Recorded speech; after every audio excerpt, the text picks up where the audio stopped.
તો જય Shri Ram and good morning. આપણે હમણાં કેટલાક દીથી આ બ્લોગ નતા આવતા કેમ કે મિત્રો આપણે હતા ઘરે. હવે આપણે જવું છે ગુજરાત મેલીને. ફાઇનલી આજે દિવસ આવી ગયો છે. તો આપણે આખાઈથી પહેલાં પોરબંદરમાંથી જે ઝીણા મોટો સામાન લેવાનો હતો એ સામાન લીધો મિત્રો. અને સામાન લઈને આપણે હવે જવાનું હતું મિત્રો નરસન ટેકરી સાઈડ, કેમ કે આપણે જવું છે બસમાં.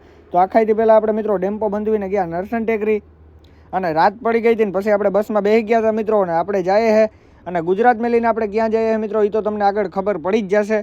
અને આપણે આખાઈથી પહેલાં મિત્રો બસ ગઈ હતી ઉપલેટા ગામમાં, અને મિત્રો પછી પડી ગયો મસ્ત મજાનો બીજા દિનનો સવાર, અને આપણે પહોંચી ગયા હતા અમદાવાદ બાવડા.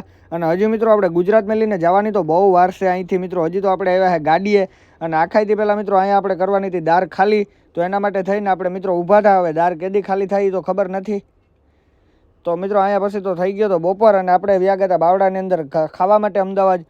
તો મિત્રો અહીંયા મસ્ત મજાનું જમવાનું આવી ગયું હતું આપણું ગુજરાતીને જમી, અને પાછા આપણે જતા હતા ગાડી સાઈડ. અને પછી મિત્રો આપણે મસ્ત મજાની ગાડીએ પૂગી ગયા હતા, અને હવે આપણે કરતા હતા આરામ, કેમ કે આપણી ગાડી ખાલી થાય એમ હતી નહીં મિત્રો આજે. અને પંખો ચાલુ કરીને મિત્રો ઘડીક વાર આપણે ટેકાવી ગયા હતા, અને પછી પડી ગઈ હતી મસ્ત મજાની રાત. અને રાતે મિત્રો એક ગાડી ખાલી પછી મિત્રો પડી ગઈ હતી મસ્ત મજાનો બીજો દી હવાર. અને હવારની અંદર મિત્રો અહીંયા બીજી ગાડી પર આવી ગઈ હતી દારની. પણ આજે આપણો પહેલો વારો છે એટલે હવે આપણી ગાડી ખાલી થવાની તૈયારી હતી. ને પછી મિત્રો આપણી ગાડી લાગી ગઈ હતી ખાલી થવાની પોઈન્ટે, અને ધીરે ધીરે આપણી ગાડીમાંથી દાર ખાલી કરવાનું કરી દીધું હતું ચાલુ મિત્રો. ના હે રાજ એગ્રો બાવડાની અંદર.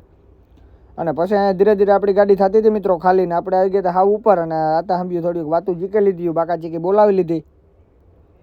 અને પછી આ તો આપણે વાતું કરતા હતા. ને પછી તો અડધી ગાડી રહી હતી મિત્રો. હવે તો ખાલી 2 થપ્પી બાકી છે. પછી મિત્રો 2 થપ્પી ખાલી કરીને નીકળી ગયા. મળીએ નેક્સ્ટ મિની બ્લોગમાં. હવે આપણે ક્યાં જવાનું હોય તો નેક્સ્ટ મિની બ્લોગમાં ખબર પડશે.